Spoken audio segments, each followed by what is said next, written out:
Bismillahirrahmanirrahim. Assalamualaikum warahmatullahi wabarakatuh. Waalaikumsalam warahmatullahi wabarakatuh. Alhamdulillahirabbil alamin. Wassalatu wassalamu ala asrofil anbiya'i wal mursalin wa ala alihi wa sahbihi ajma'in.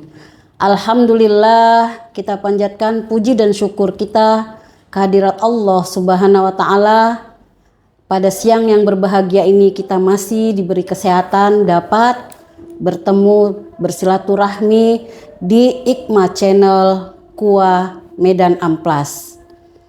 Bersama saya Dewi Anggraini dalam podcast inspiratif yang menghadirkan perspektif keislaman dalam menjawab persoalan umat hari ini. Sholawat dan salam kita hadiahkan kepada junjungan kita Nabi Muhammad SAW, karena syafaatnya lah kita masih diberi kesehatan dan keselamatan dapat hadir di ruangan podcast IKMA Channel KUA Kecamatan Medan Amplas dalam diskusi singkat. Yang hadir pada saat ini sebagai narasumber kita adalah Al-Ustadz Dr. Muhammad Thohir LCMA. Assalamualaikum Ustadz. Waalaikumsalam warahmatullahi wabarakatuh. Alhamdulillah, pada siang yang berbahagia ini Ustadz masih memiliki waktu untuk hadir diskusi kita di studio podcast IKMA Channel KUA Kecamatan Medan Amplas.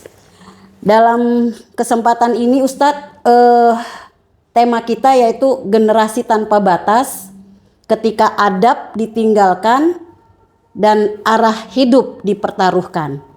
Nah, yang jadi pertanyaan Ustadz, ini kan berhubungan semua dengan fenomena kalangan remaja.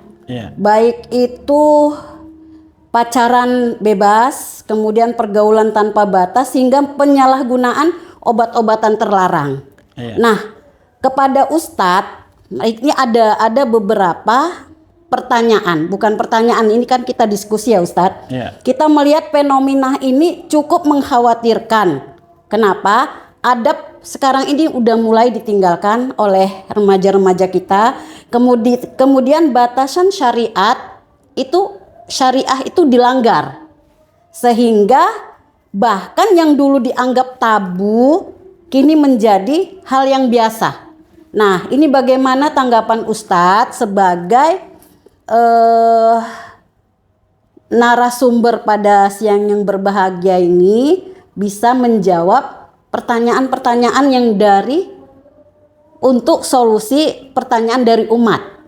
Nah, kepada Ustadz kami persilakan dengan segala hormat. Bismillahirrahmanirrahim. Assalamualaikum warahmatullahi wabarakatuh. Waalaikumsalam warahmatullahi wabarakatuh. Alhamdulillah wassalatu wassalamu ala rasulillah wa ala alihi wa sahbihi wa mawala amma ba'. Tadi disampaikan bahwa generasi kita, generasi anak muda-mudi kita merupakan harapan bangsa dan agama, sehingga diharapkan kepada mereka untuk berakhlakul karimah atau beradab sopan santun. Tapi kenyataannya kita lihat banyak remaja-remaja kita, pemuda-pemuda kita yang mungkin masih jauh dari adab atau akhlakul karimah tadi. Betul. Cuman kalau kita teliti secara mendalam, tidak hanya pemuda remaja, tapi juga orang tua pun banyak yang sudah tidak berkelakuan seperti orang tua. Dan anak-anak pun yang belum remaja kadang-kadang kenakalannya melebihi remaja atau pemuda. Inilah masalah kita di tengah-tengah umat. Memang dalam agama kita ini adab atau akhlak ini sangat mendasar sekali. Sehingga dalam hadis disebutkan, innama bu'itsu liutammima makarimal akhlak. Aku diutus, kata Nabi, menyempurnakan akhlak manusia, menyempurnakan adab manusia. Penyair dari luar negeri Ahmad Syauqi mengatakan, innamal umamul akhlaqu ma baqiyat fa in dhahabat akhlaquhum dhahabu. Umat itu akan berkembang maju, akan mengalami peradaban kalau akhlak mereka ada. Kalau akhlaknya tidak ada, maka mereka hancur dan binasa. Ini dari kacamata berbangsa dan bernegara. Nah, adab ini tentu sangat diperlukan bagi remaja-remaja, pemuda-pemuda kita, generasi ke depan yang akan memimpin atau mengemban amanah ini. Oleh karena itu memang harus ada semacam sikap, harus ada semacam solusi dari kita, terutama tokoh agama. Iya, betul, Ustaz. Ini ada kantor urusan agama Medan Amplas, ada usaha yang kita lakukan sehingga remaja-remaja kita, pemuda-pemuda kita lebih dekat kepada Islam, lebih dekat kepada Al-Quran, dan lebih dekat kepada hadis Nabi Shallallahu Alaihi Wasallam. Ya mungkin itu sebagai penjelasan awal. Baik Ustadz, jadi kalau kita kaji lebih dalam Ustadz, sebab apa penyebab sebenarnya hilangnya adab ini Ustadz? Ya. Kalau kita lihat, kalau kita dari asal ya sebenarnya remaja-remaja ini, kalau kita lihat itu karena kehilangan contoh, kehilangan figur, kehilangan uswatun hasanah. Ketika Nabi menjadi Rasul, sahabat-sahabat ketika itu belum masuk Islam, tapi mereka berubah. Kenapa? Karena pemimpin mereka orang yang bagus, berakhlakul karimah. Remaja-remaja kita, salah satu penyebabnya, ini salah satu, ya mungkin karena orang tua di rumah atau orang-orang yang berpengaruh di tengah-tengah masyarakat juga tidak mencerminkan adab sopan santun. Nah, maka remaja-remaja kita ini terpengaruh, ya mereka saja seperti itu. Dia saja yang lebih tua kita seperti itu. Dia saja tidak mau beradab, tidak ibadah dan sebagainya. Yang kedua, penyebabnya adalah minimnya ilmu agama. Mereka tidak dididik dengan ilmu agama secara langsung atau secara terus-menerus, hanya sesekali.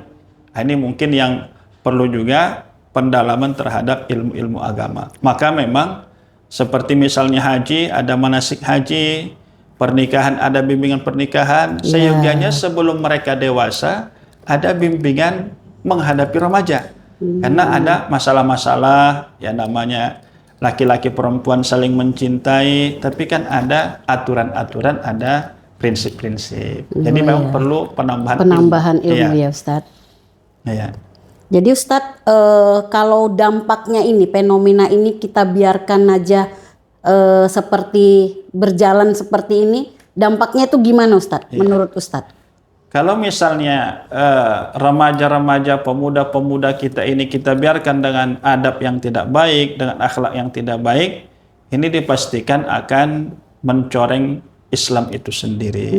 Dia muslim, dia muslimah, tapi kelakuannya jauh dari Islam. Jadi ini merusak agama sebenarnya. Di samping ini juga bisa merusak masyarakat. Mohon maaf ketika banyak remaja yang narkoba, pergaulan bebas, terjadi perzinahan, pembunuhan, ini merusak masyarakat. Orang tidak nyaman keluar rumah, orang tidak nyaman meninggalkan rumah, bahkan mungkin tidak nyaman kalau dia meninggalkan anak gadisnya di rumah atau mungkin berangkat kuliah.